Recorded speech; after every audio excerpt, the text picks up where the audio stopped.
자, 미국 증시의 분위기를 생생하게 전해드리겠습니다. 이항용의 월가이드 시간이고요. MTN 이항용 전문위원 함께하겠습니다. 어서 오세요. 네, 안녕하세요. 네, 안녕하세요.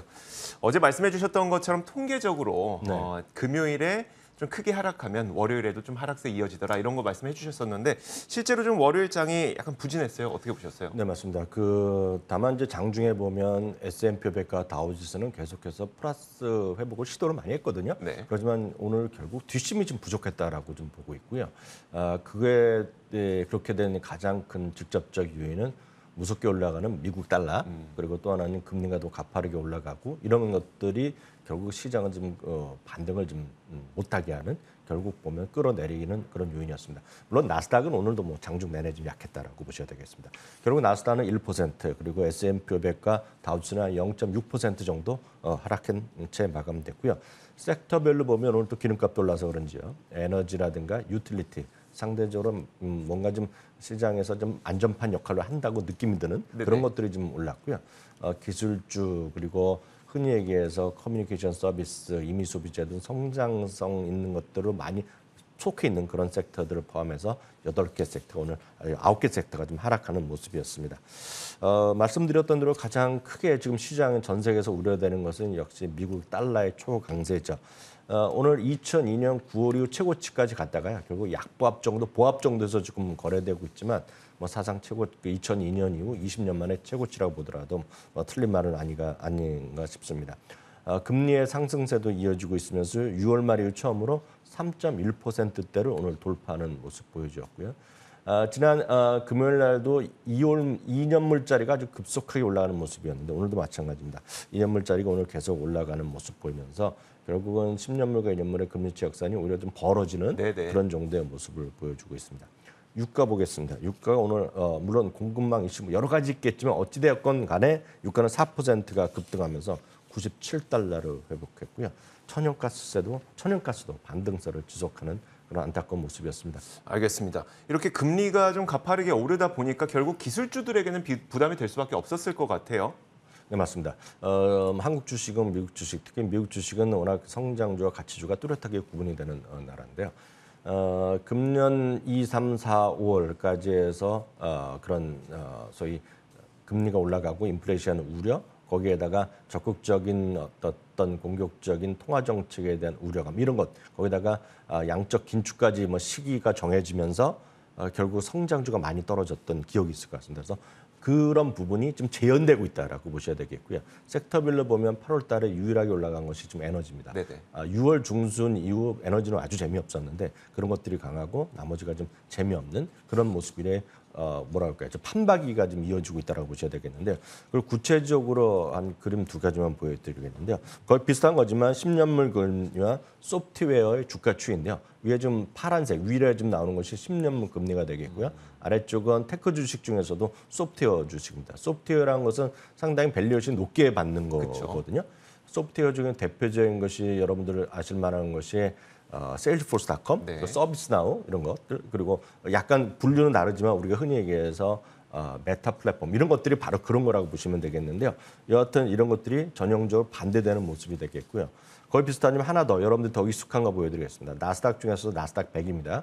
나스닥 100은 시계에서 많은 분들이 하고 있는 QQQ 있죠. 그거 ETF 그리고 세배짜리 많이들 하시잖아요. 현실적으로 뭐 TQQQ 세배짜리 정방향 약방향 SQQQ의 그 기본이 되는 것이 나스닥 100인데요.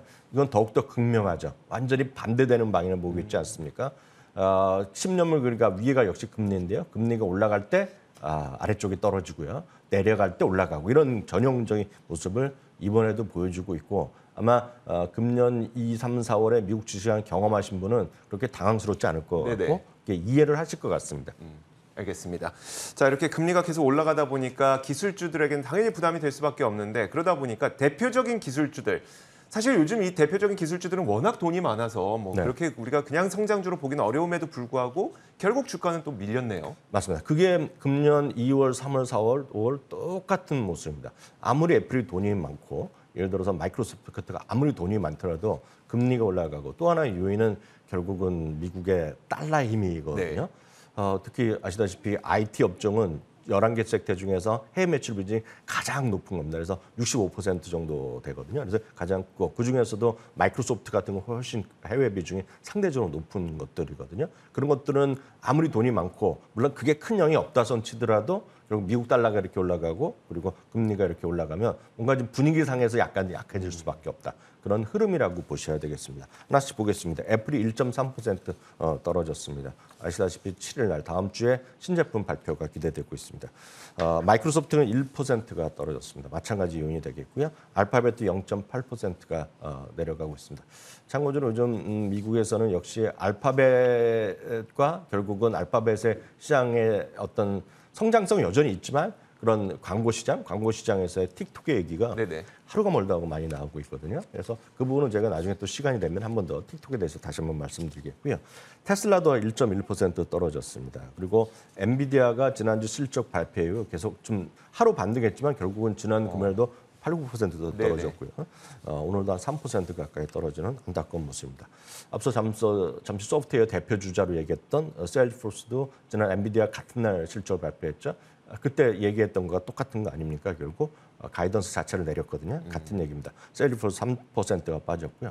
오늘 또 여행 관련주들 다 빠졌습니다. 네네. 델타항공 대표적으로 하나만 보여드리겠습니다. 1.9%가 내렸고요. 앞선권에서도 얘기가 나왔지만 결국 유가의 반등, 이게 무슨 요인이 됐건 상관이 없습니다. 유가의 반등, 뭐 천연가스의 상승 이런 것들이 어우러지면서 에너지가 지금 6월 중순 이후 지금 다시 반등, 8월 이후 유일하게 반등한 섹터가 되겠는데요. 옥시덴탈 페트롤은 다시 2.3% 올라가면서 52주 최고가를 찍고 왔고요. 엑슨모빌도 2.3%가 올라갔습니다. 그리고 지난 주말에 실적 발표된 얼타뷰티가 오늘도 긍정적인 소식이 계속 나오면서 오늘도 1.4% 올라갔고요. 어제도 잠시 말씀드렸고 잠시 전 코너에서 얘기 나왔던 넷플릭스가 0.5% 반등했습니다. 네, 알겠습니다. 자, 그렇다면 지금 시장을 월가에서는 어떻게 바라보고 있을까? 계속 하락한다고 볼까요? 아니면 지금 올라가는 과정에서의 뭐 일시적 조정이라고 보고 있을까요? 뭐 팽팽하게 맞서 있지만 그 어찌되었건 13일 날이죠. 13일 날 그 CPI가 발표되고요. 20일 날 그 FOMC가 열리기 때문에 그 전까지는 지금 이런 상황을 한 번에 뒤주는 뭔가 재료가 나오는 시기는 아니라고 좀 일하고 있고 그렇기 때문에 약간 흘러내리는 거나 아니면 좀 반등이 좀 자제되고 좀 반등을 하겠지만 그게 본격적인 반등은 쉽지 않은 그런 구간이라고 일단 먼저 좀 이해하셔야 될 것 같고요. 그런 관점에서 적극적인 얘기를 하는 분은 뭐 여전히 많이 있죠. 오늘 같은 경우에도 금리의 적극적인 공격적 인상은 두 번째 잘못을 한다는 제레미 시겔 교수의 상당히 비판적 시각이 또 한번 나왔지만 그건 그런 거가 되겠고요. 여전히 월가의 다수의 의견은 6대4 내지 7대3 정도는 약간 보수적으로 봐야 되고 최소한 유의해야 될 시기라는 얘기를 하고 있습니다. 울프 리서치는 주식 투자를 지금 6가지 이유를 근거로 들면서 약간 유의해야 된다, 약간 조심해야 되는 시기다 얘기하고 있습니다. 연준의 기준금리 인상이 지속되면서 4.5%까지 오를 수 있다는 얘기하고 있고요. 참고로 제프리스 같은 경우에도 4%를 얘기하고 있습니다. 금리 인상, 기준금리 상승 목표치를 얘기하는 거가 되겠고요. 금리 상승에 따라서 멀티플에 대한 부담감이 불가피하다. 이거는 기술주의 약세와 같은 얘기라고 보셔야 되겠습니다. 양적 긴축의 부담감이 현실화될 수 있다는 뭐 당연한 얘기가 되겠고요. ISM 제조업의 지수의 부담감 이런 건 분명히 얘기를 하고 있습니다. 그리고 경기 회복의 초기에 선도했던 특히 6월 중순 이후 반등할 때 많이 반등했던 거가 반도체나 자동차, 특히 은행주가 많이 반등을 했었거든요. 네네. 이런 것들이 좀 주가를 조정 보인다는 얘기를 하고 있고요. 여섯 번째는 웰스 이펙트라는 게 있습니다. 자산 가치 하락인데요. 이게 어려운 얘기가 아니라 본인들이 갖고 있는 이게 주식일 뿐만 아니라 여러분들이 예를 들어서 주택을 갖고 네네. 있지 않습니까? 주택 갖고 이런 것들의 가치가 떨어진다는 거죠.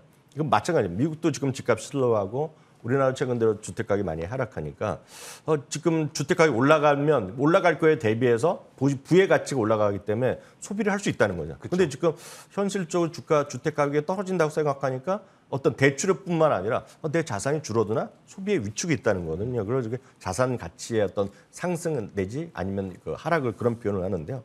자산 가격의 하락의 우려에 따른 소비자 투자 심리가 냉각될 수 있다. 이런 것들을 얘기하면서 시장에 약간은 좀 부담스럽다 얘기하고 있고요.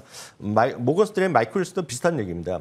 아마 구체적으로 약간 하나만 말씀드리면 상반기 주시장의 부진은 인플레이션에 대한 우려 그리고 그에 따른 연준의 적극적인 통화 정책, 지금까지 4번의 공격적인 금리 인상을 하지 않았습니까? 네네. 그에 대한 우려감이었다 그러면 하반기 주시장의 부진의 드라이버는 내년도에 본격적인 이익 전망이 이익 성장률이 둔화될 것이다.